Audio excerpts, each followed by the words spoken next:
Hello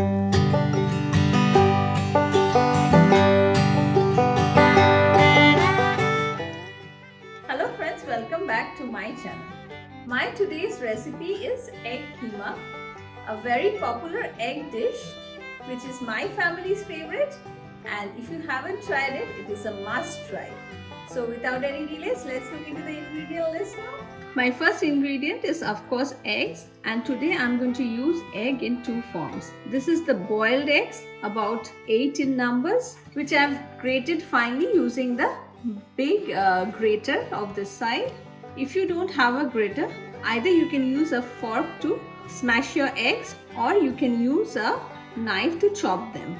Next I have 4 eggs which I'm going to scramble it. 4 small onions finely chopped. If you are using big onions, you can go in for 2. My onions were really small today. 3 tomatoes finely chopped. Next I have ginger garlic paste, about 3 tablespoons, 2 green chilies chopped, a bunch of coriander leaves chopped. For the dry spices, today I am using half teaspoon of turmeric powder, 1 teaspoon of red chilli powder, 2 tablespoons of Pav Bhaji Masala, and 2 tablespoons of coriander powder, 1 teaspoon of Garam Masala powder, and half teaspoon of Kasoori Methi powder. 2 tablespoons of butter. This is completely optional. So let's start preparing egg keema. For that I am going to add in about 2 tablespoons of white oil in my pan. Once the oil heats up, I'll start adding in my eggs. I prefer adding my eggs directly to the pan, but if you want, you can first mix them in a bowl and then add them. And now I'm going to mix them well. Next I'm going to add in some freshly crushed pepper and some salt, of course according to taste. Mix the eggs together well and start scrambling them into small pieces, as small as you can. It's been 2 minutes now and my eggs are well cooked, and I'm just chopping them into a slightly smaller piece. And finally I'm going to switch off the gas and remove it from heat. And this is how the scrambled eggs should look once they are done. Now in the same pan, I'm going to add in another 2 tablespoons of white oil. Once the oil heats up, I'm going to add in the chopped onions and cook them for a minute or 2. It's been a minute now and you can see the onions have started mellowing down a bit.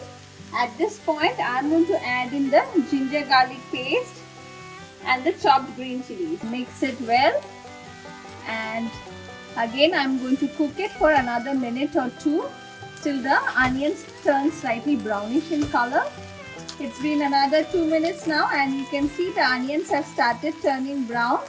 At this point I'm going to add in some salt. Mix it well, and I'm going to add in the chopped tomatoes now. Give a good mix again, and I'm going to cover this and cook it for another 5 minutes now till the oil starts separating from it. It's been about 5 minutes now and if you can see the oil has started separating. I'll give a quick mix. Next I'm going to add in the dry spices. First goes in the turmeric powder, red chilli powder, coriander powder, and the Pav Bhaji Masala. Mix all the spices well.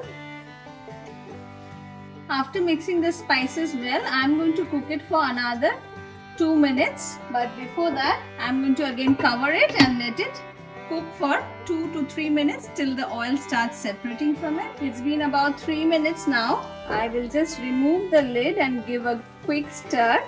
You can see that the oil has started to release, but another 2 minutes and it will be done. The best process is to slow cook the spices and release the flavors from it. That is, I guess, what all Indian cooking is about.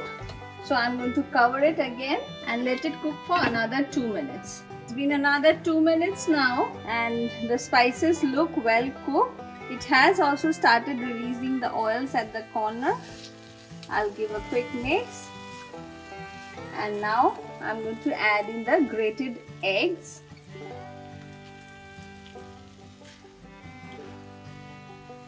Mix it well. and I'm going to add in around a cup of water. You might need to add in some water after you add in the spices, but today I had enough water from the onions and tomatoes, so I didn't add it at that point.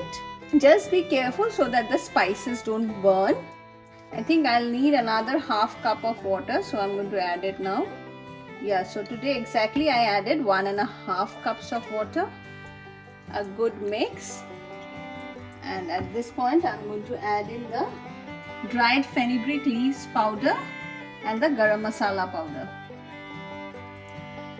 Give a good mix again, and we'll cover it and allow it to cook for another 3 minutes. It's been another 2 minutes now, and next I'm going to add in the scrambled eggs. Give a quick mix. At this point, do check in the seasoning also. If you need any salt, you can add it. And if you feel your egg keema is a bit too thick and you want a little bit more gravy in it, you can add in another 1/4 to half cup of water as per your requirement. And finally, I'm going to add in some chopped coriander leaves, rather half of my coriander leaves, as the rest I'll be using it for the tempering. And now I'm going to switch off the gas and move on to the tempering. So I've heated up another pan, and to it I'm going to add in the butter. I'll allow the butter to melt down.